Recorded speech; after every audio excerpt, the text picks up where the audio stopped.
Good morning, dear children. Today we are going to continue with the poem Invictus. In the last lecture, we have seen how the meaning of the poem. We have understood the line by line meaning as well, and we have also understood about what the poet wants to convey or what the poet has to say in the poem. Today we are going to continue with the same poem and we are going to analyze the poem. So let us begin with the first paragraph. We are going to see the rhyme scheme of the poem. In the first line of the poem ends with me. The second line ends with pole. So now pole and me does not rhyme. So we can write the rhyme scheme as A, B. In the third line ends with may be. So B rhymes with me. So it is again A. And the last word is soul. So pole, soul again rhymes. So it is A, B, A, B. Similarly, in the next stanza also, circumstance rhymes with chance.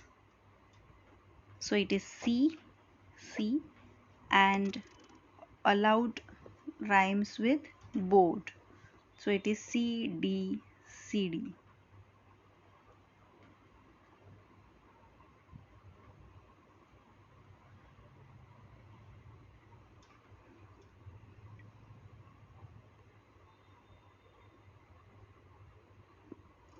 Similarly, in the third stanza, the rhyme scheme is E F E F, and the last stanza is G H G H. So the overall rhyme scheme of the poem is A B A B C D C D E F E F and G H G H. Let us see the poetic devices.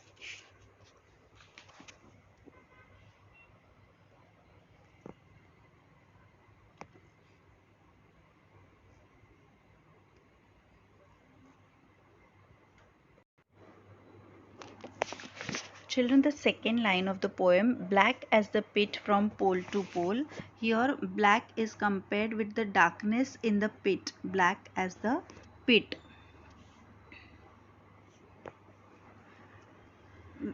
While I was explaining the poem, I told you the meaning of pit. It means that a deep hole or a deep you can say just like a well or something, or a long structure which is very deep and there is very darkness inside. There's no light at all. So that black or that darkness is compared to black. So black as a darkness in the pit, so dark. So it is a comparison. So this figure of speech is simile.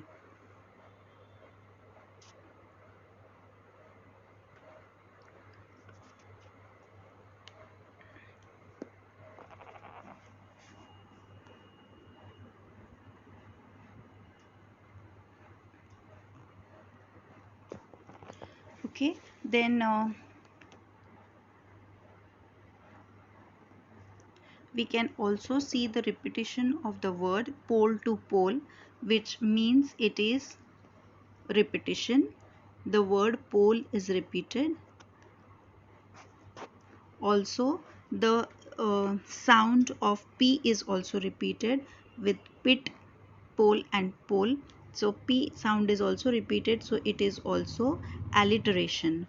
So in this line we can see that the figures of speech used or the poetic devices used are simile, alliteration and repetition as well. Moving ahead, in the second paragraph, the line under the burgeoning of chances,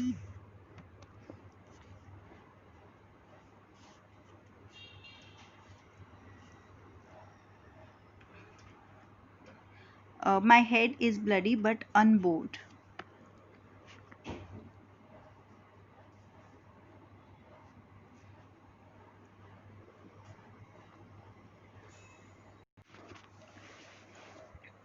So sorry, in the first line, in the frail clutch of circumstances, we can see the sound of C is repeated. It is alliteration. Also in the last line we can see the sound B is repeated. Sound of B is repeated, so it's again an alliteration. Also in the next stanza, last line,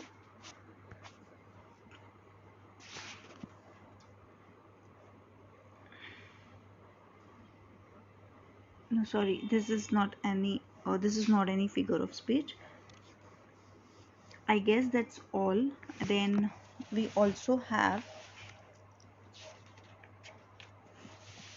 personification in the line under the burgeoning of chances. Here chance, that is the fate or the um, luck, is personified.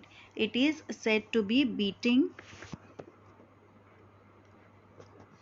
it is said to be beating violently with a club, like the chances is beating the head with club or a stick. So here under the burgeoning circumstances of chance is a figure of speech personification. Okay.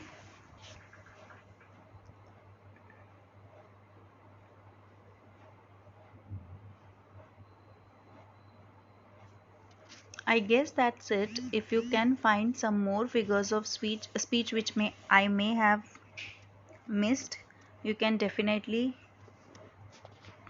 suggest, or you can definitely ask me or tell me, share with me. So I guess in this poem this is all. We have figures of speech, that is poetic devices, and the rhyme scheme as well. Children, here we come to the end of this poem as far as explanation and analysis is concerned. The marginal questions English workshop and the uh, what do you call it,